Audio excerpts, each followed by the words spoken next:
নিকটে আসিয়া বলিলেন, কে ও? কাশীনাথ বলিল, আমি। হরিবাবু অতিশয় বিস্ময়ের ভাব দেখাইয়া বলিলেন, খেয়ে ও জামাইবাবু নাকি? কাশীনাথ মৌন হইয়া রহিল। তখন হরিবাবু চিৎকার করিয়া ডাকিলেন, ও মা, দেখে যাও, জমিদারদের জামাইবাবু এসেছেন, বসবার জায়গাও কেউ দেয়নি। হরির মা বাহিরে আসিলেন, বললেন, তাই তো, দুঃখী মামিকে মনে পড়েছে বাবা? কাশীনাথ বরাবর চুপ করিয়াই রহিল। তখন মাতুলানি আপনার কন্যা বিন্দুবাসিনীকে ডাকিয়া বলিলেন, বিন্দু, একবার এদিকে আয় মা, তোর কাশী দাদা এসেছেন, একটা বসবার আসন দে, আমি ততক্ষণ আহ্নিকটা সেরে আসি। বিন্দুবাসিনী মধুসূদন মুখোপাধ্যায়ের মহাশয়ের দ্বিতীয় কন্যা। গৃহস্থ ঘরের বউ বলিয়া বাপের বাড়িতে বড় একটা আসিতে পারে না। আজ মাসখানেক হইল এখানে আসিয়াছে। আসিয়া অবধি তাহার কাশী দাদার সহিত দেখা হয় নাই। কাশী দাদাকে সে বড় ভালোবাসিত, তাই নাম শুনিয়া ছুটিয়া বাহিরে আসিল। আসিয়া দেখিল কেহ কোথাও নাই, শুধু একজন বাবু অন্ধকারে বারান্দায় বসিয়া আছে। এরূপ কাশী দাদা পূর্বে সে দেখে নাই। বড় লোকের জামাতা হইয়াছে এবং বাবু হইয়াছে দেখিয়া তাহার হাসি আসিল, কিন্তু নিকটে আসিয়া অন্ধকারেও দাদার মুখখানা এত ম্লান বোধ হইল, সে আর হাসিতে পারিল না। কাশীনাথের মুখ ম্লান হইতে পূর্বে কেহ দেখে নাই, বিশেষ বিন্দু। বাড়ির মধ্যে সেই কেবল কাশীনাথকে কিঞ্চিৎ চিনিতে পারিয়াছিল। সে নিকটে আসিয়া সস্নেহে হাত ধরিয়া বলিল, কাশী দাদা, এখানে একলা কেন? চলো, আমার ঘরে গিয়ে বসবে, চলো। কাশীনাথ বিন্দুর ঘরে আসিয়া শয্যার উপর উপবেশন করিল। বিন্দু কহিল, কাশী দাদা, আমি কতদিন এসেছি, তুমি একদিনও দেখতে আসোনি কেন? আসতে পারিনি বোন। কেন আসতে পারোনি? কাশীনাথ একটু ইতস্তত করিয়া কহিল, আসতে দেয় না। আসতে দেয় না? সে কি? কাশীনাথ অন্যমনস্ক ভাবে কহিল, ওই রকম। বিন্দু দুঃখিত হইয়া জিজ্ঞাসা করিল, তোমাকে যেখানে সেখানে যেতে দেয় না? না, দেয় না। আমি কোথাও গেলে শ্বশুর মশাইয়ের অপমান বোধ হয়। বিন্দু বুঝিল এ সকল কথা বলিতে কাশীনাথের ক্লেশ বোধ হইতেছে, তাই অন্য কথা পাড়িয়া বলিল, দাদা, তোমার বউ দেখালে না? কাশীনাথ মৌন হইয়া রহিল। বিন্দু আবার বলিল, কেমন বউ হয়েছে? ভালো। তবে আমি একদিন গিয়ে দেখে আসব। কাশীনাথ মুখ তুলিয়া বিন্দুর মুখের পানে চাহিল। ঈষৎ হাসিয়া বলিল, চেয়েও। এমন সময় গুমগুম শব্দে একখানি গাড়ি আসিয়া সদরে দাঁড়াইল। বিন্দু বলল, ওই বুঝি তোমার গাড়ি এলো? বোধ হয়। যাবার সময় জিজ্ঞাসা করিল, কবে যাবে? কোথায়? বউ দেখতে। বিন্দু মুখ টিপিয়া হাসিয়া বলিল, তোমার যবে সুবিধা হবে সেই দিন এসে নিয়ে যেও। কাল আসবো। এসো। পরদিন কাশী গাড়ি লইয়া নিজে আসিল। বিন্দু যাইবার সময় কোথা হইতে হরিবাবু আসিয়া পড়িলেন। তিনি আসিবার সময় গাড়ি দেখিয়া কাশীনাথের আগমন কতকটা অনুমান করিয়াছিলেন। ভিতরে আসিয়া বিন্দু কোথায় যাইতেছে জিজ্ঞাসা করায় মা বলিলেন, বৌমাকে একবার দেখতে যাচ্ছে। কোন বৌমাকে? জমিদারের মেয়েকে? গৃহিণী কথা কহিলেন না। তখন হরিবাবু গম্ভীর ভাবে কহিলেন, বিন্দু যদি ওখানে যায় তাহলে এই জন্মে আমি আর ওর মুখ দেখব না। মা বিস্মিত হইয়া কহিলেন, সে কি, ভাইয়ের বউকে দেখতে যাবে, তাতে দোষ কি? দোষের কথা তোমাকে বুঝিয়ে দেবার সময় আমার নেই। বিন্দু যদি আমার কথা না শোনে তাহলে এ বাড়িতে সে যেন আর না আসে। হরিদাদা কি প্রকৃতির মানুষ বিন্দুর তাহা অবিদিত ছিল না। সে নিঃশব্দে ঘরে গিয়া কাপড় চোপড় খুলিয়া রাখিল। কাশীনাথ দাঁড়াইয়া সব দেখিল। তাহার পর ম্লান মুখে গাড়িতে আসিয়া বসিল। সন্ধ্যার সময় কমলা জিজ্ঞাসা করিল, কই ঠাকুরজি এলেন না? কাশীনাথ কাতরভাবে বলিল, তারা পাঠালেন না। কেন? তা জানি না, বোধহয় এখানে পাঠাতে তাদের লজ্জাবোধ করে। কথাগুলি কমলার বুকের ভিতর গিয়া বেঁধিয়া রহিল। জমিদার প্রিয়বাবুর একটিমাত্র সন্তান কমলা। প্রিয়বাবু আরো 2টি সংসার করিয়াছিলেন, কিন্তু তাহাতে সন্তানাদি হয় নাই। সে সমস্ত গত হইলে মনের দুঃখে বৃদ্ধা অবস্থায় আরো একটি সংসার পাতাইলেন। তাহার ফল একটিমাত্র কন্যারত্ন। নিঃসন্তানের সন্তান হইলে পুত্র কন্যার ভেদ রাখে না। তাই কমলা কর্তার উপর কর্তা, গৃহিণীর উপর গৃহিণী। তাহার কথা কাটে কিংবা অমান্য করে বাড়ির মধ্যে এ ক্ষমতা কাহারও ছিল না। কমলা ধনবতী, বিদ্যাবতী, রূপবতী, গুণবতী, সর্ববিষয়ে সর্বময়ী কর্ত্রী। তথাপি একজনকে কিছুতেই সে আয়ত্ত করিতে পারিল না। যাহাকে পারিল না সে তাহার স্বামী। কমলা অনেক করিয়া দেখিয়াছে, রাগ করিয়া দুঃখ করিয়া দেখিয়াছে, মান করিয়া অভিমান করিয়া দেখিয়াছে, আদর যত্ন করিয়া দেখিয়াছে, কিন্তু কিছুতেই স্বামীর মন দখল করিতে পারে নাই। দখল করা দূরে থাকুক, তাহার বোধ হয় কাছে যাইতেও পারে নাই। একটা দরিদ্র লোক যে কত বড় মন লইয়া তাহার স্বামী হইয়া আসিয়াছে, তাহা সে কিছুতেই নির্ণয় করিয়া উঠিতে পারে না। নিত্য 2 বেলা কমলা প্রার্থনা করিত, ঠাকুর, ওর মনটি আমাকে ধরিয়ে দাও। সময়ে সময় মনে করিত, বোধ হয় মনই নাই, তাই ধরিতে পারি না। কমলার নিকট তাহার স্বামী একটি জটিল রহস্য বলিয়া মনে হইত। যত দিন যাইতে লাগিল উদ্ভেদের পন্থা পাওয়া দূরে থাক, তত অধিক জটিল বলিয়া মনে হইত। কখনো সে ভাবিত, স্বামীর এত অধিক ভালোবাসা বোধ হয় কোনো স্ত্রী কখনো লাভ করে নাই। কখনো মনে হইত, এত দারুণ অপেক্ষা বোধ হয় কখনো কাহাকেও ভোগ করিতে হয় নাই। তথাপি কমলার দিন কাটিতে লাগিল। শুধু কাটে না, কাশীনাথের পুঁথিতেও আর মন বসে না। চুপ করিয়া বসিয়া থাকিতেও বিরক্তি বোধ হয়। কথাবার্তা আমোদ আহ্লাদেও প্রবৃত্তি হয় না।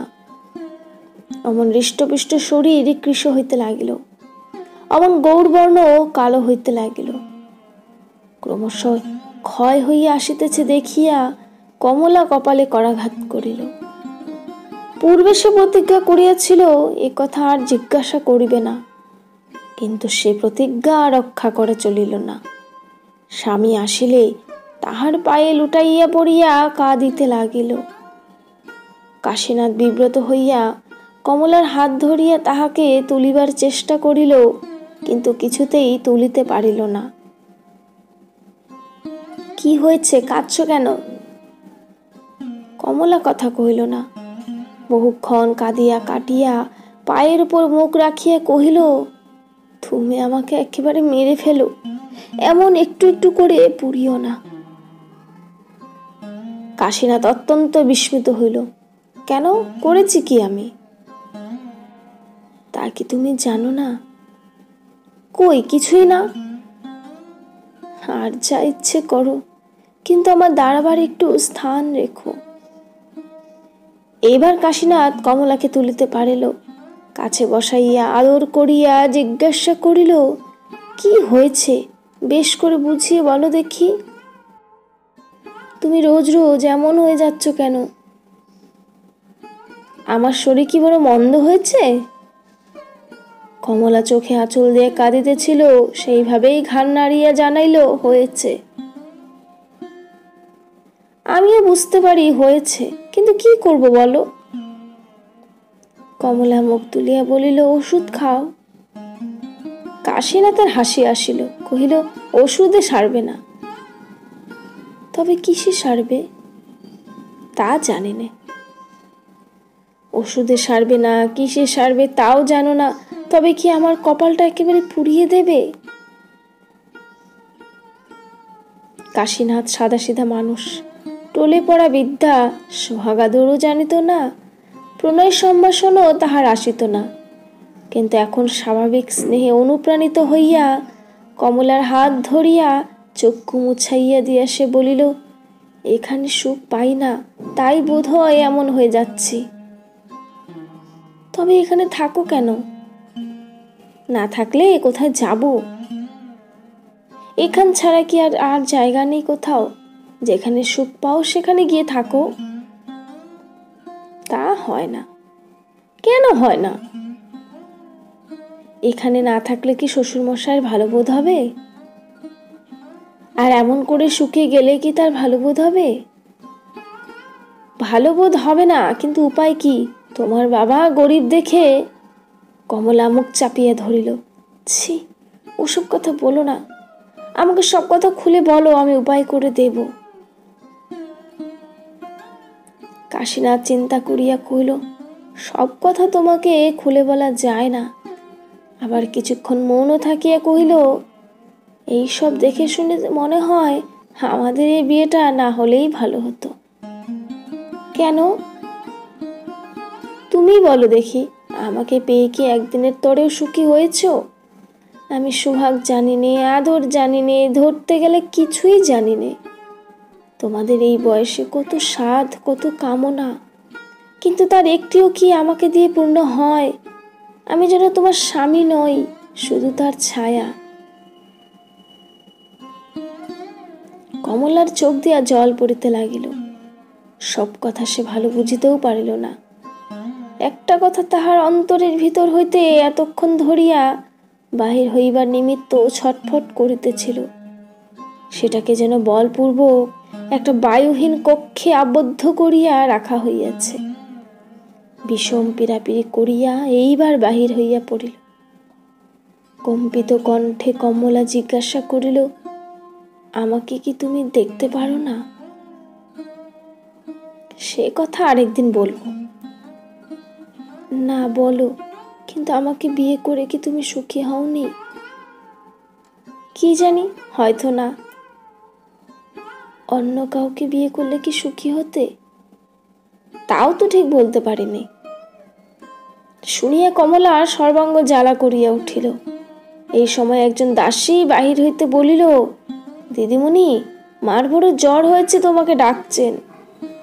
কমলা চক্ষু মুছিয়া বাহির হইয়া গেল। গৃহিণীর সে জ্বর আর সারিল না। 15 দিবস মাত্র ভুগিয়া সকলকে কাঁদাইয়া প্রাণ ত্যাগ করিলেন। পত্নী শোক প্রিয়বাবুর বড় বাজিল। এই বৃদ্ধ বয়সে তিনিও বুঝিলেন তাহাকেও অনেকদিন পৃথিবীতে থাকিতে হইবে না। এইবার কমলার অনেক কাজ পড়িল। নিজের সুখ চিন্তা ব্যতীত পৃথিবীতে অনেক কিছু করিতে হয়। বৃদ্ধ পিতা ক্রমশ অপটু হইয়া আসিতেছেন। কমলা সর্বদাই পিতার নিকট থাকিতে লাগিল। আর কাশীনাথ, সে সৃষ্টি ছাড়া লোক। এইবার যেন সময় বুঝিয়া পুস্তকের রাশি লইয়া গৃহের কবাট রুদ্ধ করিয়া বসিল। যখন পুস্তকে মন লাগে না, তখন বাহির হইয়া যায়। কখনো হয়তো একাদিক্রমে 2 দিন ধরিয়া বাড়িতেই আসে না। কোথায় আহার করে, কোথায় নিদ্রা যায়, কেহই জানিতে পারে না।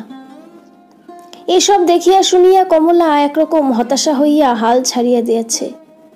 সে যুবতী হইলেও এখনো বালিকা মাত্র। স্বামী প্রীতি, স্বামী ভক্তি এখনো তাহার শিক্ষা হয় নাই। শিখিতে ছিল, বাধা পড়িয়াছে। আবার স্বামী কর্তৃকই বাধা পড়িয়াছে। তাহার দোষ কি? সে যাহা শিখিয়াছিল ক্রমশ ভুলিতে লাগিল। যেসব সোনার দাগ বুকের মাঝে ঈষৎ পড়িয়াছিল, তাহা এখনো উজ্জ্বল হয় নাই। বাহিরের সৌন্দর্য এখনো ভেতরে প্রতিবিম্বিত হইতে পারে নাই। অযত্নে অসাবধানে তাহা ক্রমশ ক্ষয় হইয়া আসিতে লাগিল। শেষে যখন একেবারে মিলাইয়া গেল, কমলা তখন জানিতেও পারিল না। একখানা ভগ্ন অট্টালিকার 2খানা ইট, 2-1 টুকরো কাঠ পাথর বুকের মাঝে ইতস্তত নিক্ষিপ্তে আছে। কখনো কখনো দেখিতে পাইত, কিন্তু সে সকল একত্র করিয়া আবার জোড়া দিয়া অট্টালিকা গাঁথিবার তাহার ইচ্ছাও ছিল না, সামর্থ্যও ছিল না। এখানে এক সময় একটা রাজপ্রাসাদ ছিল, প্রমোদ কানন ছিল। স্বপ্নের ঘরে আসিয়াছিল, স্বপ্ন দেশে চলিয়া গেল। সে স্বপ্ন ফিরিয়া দেখিবারও তাহার আর স্বাদ নাই। যাহা গিয়াছে তাহা গিয়াছে। বৃদ্ধ পিতার সেবা করিয়া, দাস দাসীকে আদর যত্ন করিয়া কর্মসুখে তাহার দিন অতিবাহিত হইয়া যাইতেছে। কিন্তু একের যাহাতে সুখ হয়, অন্যের তাহাতে তা হয় না। কমলা যে সুখ অনুভব করিতে লাগিল, বুড়া ঝি তাহাতে মর্মে ক্লেশ পাইতে লাগিল। অনেক দেখিয়া শুনিয়া সে গোপনে এক দিবস প্রিয়বাবুকে কহিল, জামাইবাবু যেন কিরকম হয়ে যাচ্ছেন, কখন বাড়িতে থাকেন, কখন চলে যান, কোন কি করেন বাড়ির কেউ জানতে পারে না। দিদিমণির সঙ্গেও বোধ হয় কথাবার্তা নেই। প্রিয়বাবু নিজের শরীর ও মন লইয়া বিব্রত ছিলেন, এই সকল দেখিতে পাইতেন না। বৃদ্ধা দাসীর কথায় তাহার চৈতন্য হইল। কমলা আসিলে সস্নেহে কহিলেন, মা, আমি যা জিজ্ঞাসা করব তার যথার্থ উত্তর দেবে? কমলা পিতার মুখপানে চাহিয়া জিজ্ঞাসা করিল, কি কথা বাবা? দেখ মা, আমাকে লজ্জা করবার আবশ্যক নাই। বাপের কাছে বিপদের সময়ে কোনো কথা গোপন করতেও নাই। আমাকে সব কথা খুলে বল, আমি নিজে সমস্ত মিটিয়ে দিয়ে যাব। কমলা মৌন হইয়া রহিল। প্রিয়বাবু আবার কহিলেন, সুখে থাকবে বলে তোমাকে সুপাত্রের হাতে দিয়েছি, তুমি ছাড়া আমার আর কেউ নাই। কিন্তু তোমাকে অসুখী দেখে মরেও আমার সুখ নেই। বৃদ্ধের চক্ষু দিয়া জল গড়াইয়া পড়িল। কমলার চক্ষু দিয়াও জল পড়িতেছিল। বৃদ্ধ সে অশ্রু সস্নেহে মুছাইয়া বলিলেন, সব কথা আমাকে খুলে বলবি নে মা। কিন্তু কি বলিতে হইবে কমলা তাহা খুঁজিয়া পাইল না। প্রিয়বাবু কিছুক্ষণ মৌন থাকিয়া আবার কহিলেন, ঝগড়া হয়েছে বুঝি? কমলা ভাবিল, ভাব থাকলে তো ঝগড়া হবে। ঘাড় নাড়িয়া বলিল, না, ঝগড়া হয়নি, তবে সে বুঝি তোকে দেখতে পারে না? কমলার একবার ইচ্ছা হইল বলে, তাই বটে, কিন্তু তাহা পারিল না। স্বামী তাহাকে দেখিতে পারে না বলিতে তাহার বুকে বাজিল।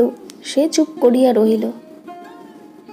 প্রিয়বাবু ম্লান মুখে হাসিয়া বলিলেন, তবে তুই বুঝি দেখতে পারিস নে?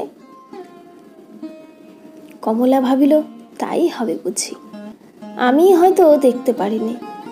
কিন্তু সে কি কথা, আমি আমার স্বামীকে দেখতে পারিনি? কমলা শিহরিয়া বুকের অন্তঃস্থল পর্যন্ত দেখিবার প্রয়াস করিল। দেখিল সেখানকার গীত বাদ্য বন্ধ হইয়া গিয়াছে। শুধু মাঝে মাঝে দুই একজন জিনিসপত্র সরাইয়া লইয়া আসিতেছে।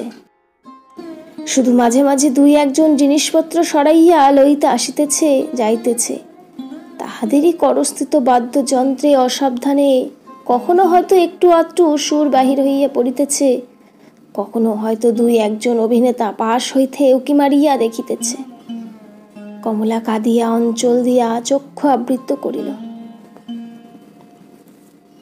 প্রিয়বাবু অতিশয় কাতর হইলেন, বলিলেন, কেন কাঁদিস মা? বাবা, আমরা যেন কেউ কারো নয়। প্রিয়বাবু ধীরে ধীরে কন্যাকে আপনার বুকের কাছে টানিয়া লইলেন।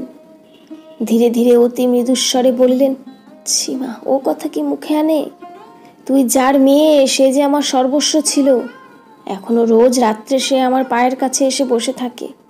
শুধু তোদের ভয়ে দিনের বেলা আসে না, সন্ধ্যা হয়ে আসছে। যদি সে এসে তোর এ কথা শুনতে পায়, তাহলে মনে বড় দুঃখ পাবে রে।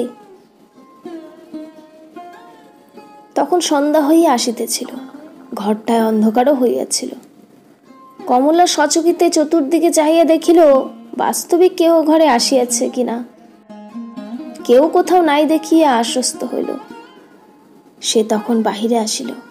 তখন তাহার পা কাঁপিতেছিল, শরীর এত দুর্বল বোধ হইতেছিল যেন অর্ধেক রক্ত কেহ বাহির করিয়া লইয়াছে।